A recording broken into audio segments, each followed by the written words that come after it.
Hey, what's up everybody? Welcome back to Suka-Suka Gue Coffee Channel. Sekarang kita akan ngebrew coffee pakai apa ini? UFO era. Apa itu UFO? Udah tau lah kalian. Kalau nonton channel ini pasti nonton kopi. Tapi ini dripper yang dibuat di Korea sama Bang J. Opa J. Jadi si UFO ini sekarang udah ada dua versi plastik sama versi keramik gitu ya. Dibikin terkenal oleh Wataru World Brewers Championship Runner Up. Jadi Wataru pakai ini dapat peringkat 2 di Chicago. Tapi dia pakai yang warna putih, yang transparan gitu ya. Jadi kalau dilihat bentuknya mirip V60 tapi nggak 60, dia 80. Kenapa 80? Karena biar lebih lebar, pocketnya si slurry-nya itu nggak sedalam itu gitu ya. Jadi surface-nya lebih lebar, jadi ceritanya itu slurry-nya bisa lebih tipis, less chance of channeling. Kayaknya sih begitu, gue so tau aja. Tapi si ribs-nya ini masuk ke dalam, bukan keluar gitu ya. Kalau kayak Hario gitu, for example, ini kan dia nonjol keluar. Kalau ini lebih ke dalam, jadi dia lebih nempel ke dinding-dindingnya. Hopefully less chance of channeling lagi gitu. Jadi kita akan coba ngebrew, lalu kita langsung aja side by side gitu ya, si plastik sama keramik. Dikasih brewing guide. Brewing guide-nya dia bilang dia rekomen itu 1000 sampai 1300 micron, jadi lumayan kasar. Yang jujur itu lumayan berbeda dengan yang biasanya gue lakukan. Gue suka finer grind size karena gue selalu mikir kalau grind size lebih kecil, lebih banyak surface area, lebih gampang air untuk penetrasi, lebih gampang narik, cuman lebih gampang over extract juga. Makanya biasanya gue sukanya grind fine, lalu waktunya cepat, paper filternya yang lebih cepat gitu ya kalau untuk manual brew, supaya rasanya lebih kompleks. Tapi J mencoba mengencourage orang-orang supaya coba explore pakai coarser grind size tapi menggunakan beberapa teknik lain supaya nggak under extract gitu. Jadi kalau coarser grind size kan dia ukurannya lebih besar, surface area-nya lebih sedikit, sehingga kalian untuk mengekstraksi kopinya itu lebih sulit lah gitu. Kalau coarser grind size berarti kalau di sini dia rekomendasiin 5 kali tuangan, agitasinya lebih banyak karena 5 kali tuangan. Lalu juga karena ini dia lumayan lebar, dia nggak muat banyak kopi kayak kalau pakai misalnya switch gitu ya. Ini dia lebih banyak nampung air nih, jadi dia bisa sekali, 2 kali, 3 kali gitu ya. Kalau ini dia kalau mau ngebrew gede cuma sekali tuang ya tumpah gitu. Dia rekomendasi 5 kali untuk agitasi dan supaya nggak tumpah. Lalu temperaturnya 92 derajat plus minus 4 derajat Celcius standar gitu. Seperti itu. Serius banget nih, berat banget ya. Kesannya kita jadi channel yang kredibel banget gitu. Kita bercanda aja lah, kesian ntar channel lain yang harus membuktikan kredibilitasnya ntar jadi kalah sama kita kalau kita terlalu kredibel. Sombong amat. Tapi memang harus dijelasin begitu, karena kalau enggak kadang-kadang logika brewingnya harus beda gitu ya. Kita brewing dengan angle 60 degree sama angle 80 ya, approach-nya nggak bisa sama gitu kan. Yang satu require coarser grind size, yang satu require atau allowing untuk finer grind gitu. Jadi nggak bisa. Dapat juga kartu yang bisa membuat 60 degree paper filter menjadi 80 derajat. Jadi dia ada ininya nih, ada alignment-nya. Place O2 size V60 paper under this fold template. Align non-tap side here. Oh gini. Terus dilipat. Gimana nih? Gimana bang?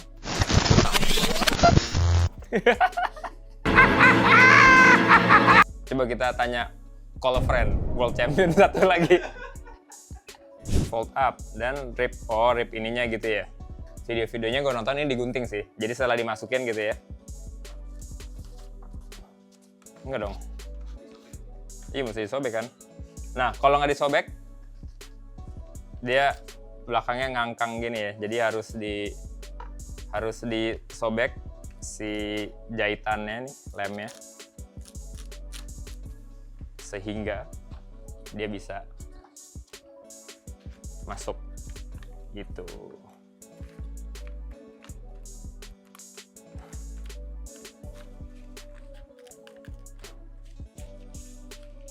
Duduk. Nah, cuman kalau begini kan kalian ada lipatan di sini nih. Kurang asik aja gitu dia, jadi waktu brewing kurang optimum. Cuman untuk pertolongan pertama bisa, atau kalau kalian mau clarify mau bikin clarify susu bisa lah begini. Gitu kan. Bye, have a great time. Kalau udah ada yang mudah ngapain susah-susah gitu kan. Ada paper filter EFO-nya yang udah begini, tinggal dilipat.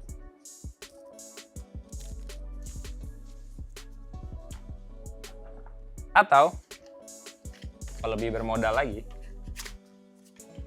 ada si baris. Nah, bedanya apa? Si baris ini karena dia tipe yang fast, jadi dia bisa ngegrind lebih fine, lebih halus, tanpa berlama-lama di dalam drippernya gitu ya. Jadi kalau kalian tetap mau agak lebih cepat si flow-nya, atau kalian lebih suka grind size fine like me, bisa pakai si baris. Tapi kalau kalian conscious dengan price, misalnya kalau di cafe kayak kalau pakai si baris nggak masuk nih costingnya, soalnya satu si baris 8.000 perak ya. Satu si baris 8.000, ntar harga kopinya naik gitu kan, ya nggak apa-apa, pakai yang udah dapat aja. Kita akan coba brew. Ini gue basahin dulu ya. Oke, jadi kita akan ngebrew yang ini langsung side by side aja. Si keramik sama plastik gitu ya. Kopinya apa? Kita akan pakai kopi yang ada di Oma Cafe, Jansson. Satu, karena kita punyanya itu. Kedua, seakan-akan cuma ini doang. Kita akan ngikutin resepnya dia aja. 15 gram dengan 225, 45 5 kali gitu. Grind size-nya, karena ini si baris fast, nggak harus fine banget. Jadi gue akan pakai 8,5, which is pretty coarse, tapi kayaknya tetap hitungannya nggak coarse banget. Biasanya anak-anak Oma Cafe kalau nge-grind itu bisa 9, itu juga pakai dripper yang lain. Dan ini untuk geisha ya, jadi 8,5 geisha mungkin hitungannya nggak coarse banget. Lalu kita akan treat drippernya sama, walaupun mestinya di treat beda. Jadi biasanya kalau keramik dia akan narik panasnya air gitu ya, karena kan dia sekarang dingin nih. Terus jadi dia akan narik panasnya air dulu, lalu dia setelah itu baru stable. Setelah itu dia akan stable lebih lama gitu ya, dibanding misalnya plastik. Tapi plastik dia nggak narik temperatur sebanyak itu. It's always recommended buat manasin dripper keramik kalian supaya waktu kita tuang nih misalnya pakai suhu 93 derajat, itu dia nggak turun kejauhan si air waktu pertamanya gitu. Kemarin ada yang komen, "Bang, tutorial nuang cap yang nggak belepotan." Boleh juga, menarik, kita jadiin episode nanti. Tuh, kan belepotan.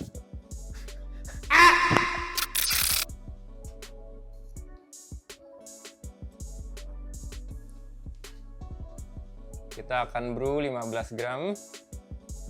Lalu, by the way, kalau yang keramik nggak ada kakinya ya, jadi antara kalian taruh gini aja atau diganjal. Ini diganjal biar sama aja sih tingginya. Kita kasih yang keramik dulu.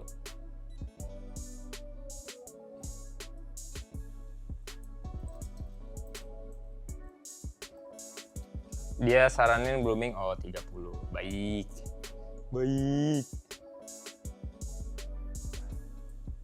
Bloomingnya 45 tapi lumayan banyak. Habis itu 45 lagi, berarti sampai 90.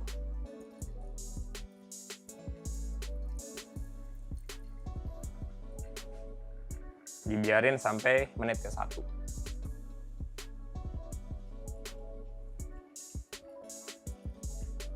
(90 tambah 45 berapa? Ayo. 135.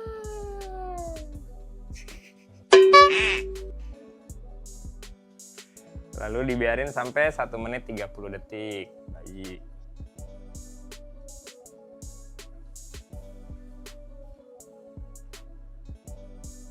135 tambah 45 berapa? Tambah susah matematika nih. 180 ya?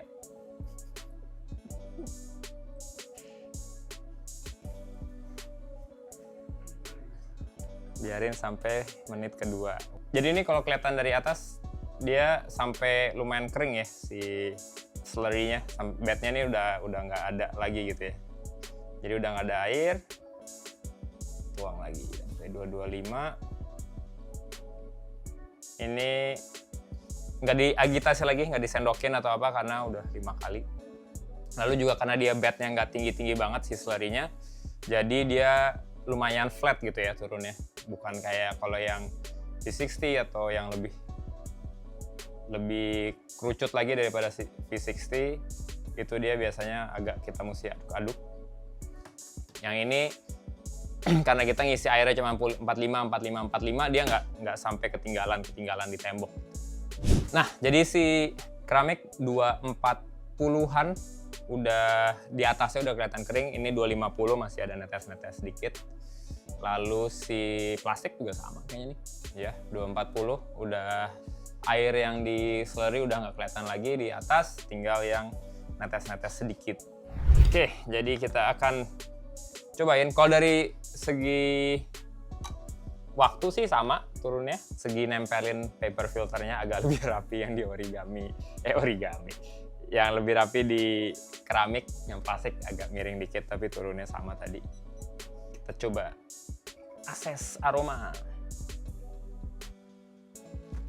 Oke, seperti geisha pada umumnya. Yang ini, yang plastik agak lebih vibrant aromanya. Apakah karena temperaturnya lebih stabil, jadi waktu blooming dia lebih panas?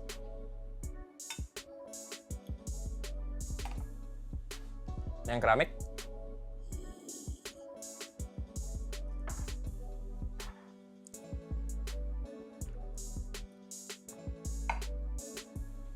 ini yang plastik.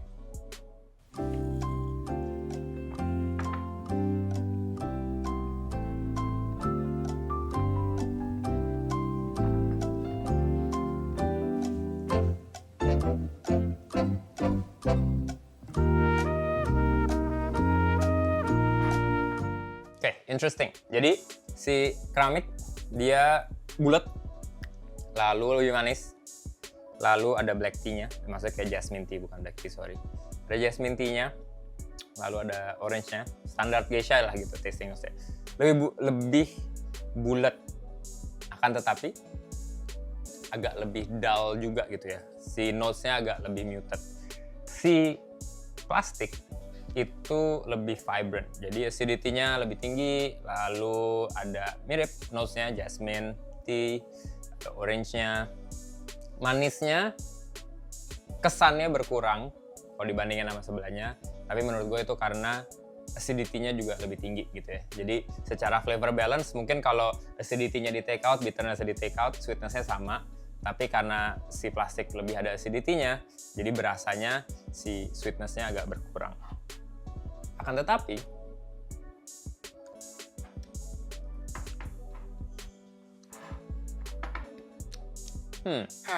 gue pribadi lebih suka flavor profile-nya si keramik karena lebih bulat, lebih manis, walaupun pahitnya agak lebih tinggi gitu ya.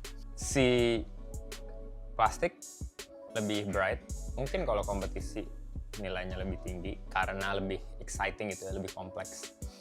Tapi mungkin secara teori bro science kalau si keramik daripada lu panasin dulu, mungkin dia akan mempunyai efek yang sama si plastiknya gitu ya. Karena dia, kalau tadi kan kita nggak panasin, jadi dia dingin, dia narik dulu panasnya si air dari kita, baru setelah berapa detik dia temperaturnya agak stabil. Kalau si plastik stabil hampir right away.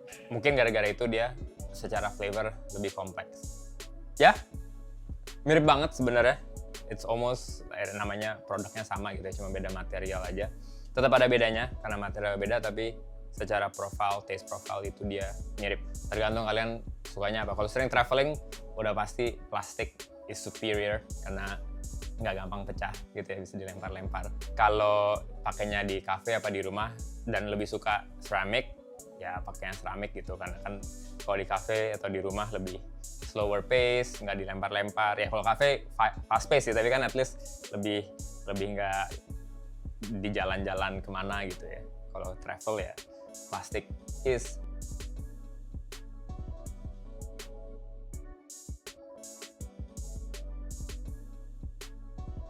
sih mah ada aja yang pakai biasanya. Kafe-kafe di Jakarta kayaknya jarang. Kafe-kafe di luar pun juga masih belum banyak, tapi home brewer banyak banget yang pakai UFO. Jadi kenapa ya fenomena yang menarik? Kalau kalian ada yang home brewer pakai UFO, bisa bagi-bagi tips. Atau kalau yang udah pernah nyobain punya resep lain yang selain 5 kali tuangan ini, boleh juga bagi-bagi tipsnya. I'll see you in the next episode. Ciao.